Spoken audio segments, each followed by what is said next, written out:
Ayos lang po. Ang sarap nga po nito eh. Alam mo, simple lang naman ang pamumuhay namin dito eh.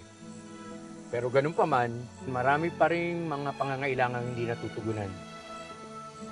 Plan ba kami malapitan? Nakalimutan na nga ata kami ng gobyerno rito eh. Eh, ano po ba mga problema nyo dito? Wala kami mga paaralan, walang mga doktor. Malalayo. At kailangan rin ho naming paayos yung bahay namin, lalo na't lagi po kaming binabagyo.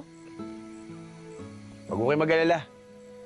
Kung magkakasundo po tayo dun sa pinag-uusapan natin, sigurado po ako, malaki ang kikitain nyo. Yun, mapapagawa nyo na po yung bahay nyo.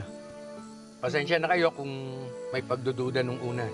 Bilang kami talaga sanay na may mga dayuhan na may malinis na intensyon dito sa amin.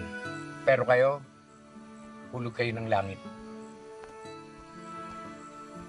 Basta po, kung ano po may tutulong namin sa inyo, sabihin nyo lang. Gagawin po namin. Maraming salamat. Sige, kain lang kayo ng kain.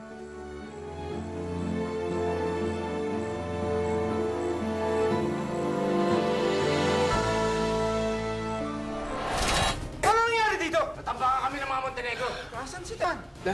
Sila po sumaksak kay nanay. Tanggol, susunod-sunurin ko ang lahat ng mahal mo sa buhay. Boss, dinala na po sa ospital si Marites. Sige, punta ako dyan.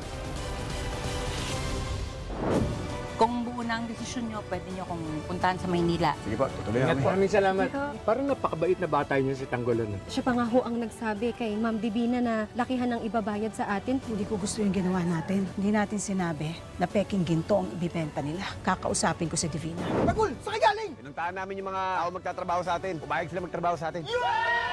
Tuloy-tuloy na ang pagyaman natin! FPJ's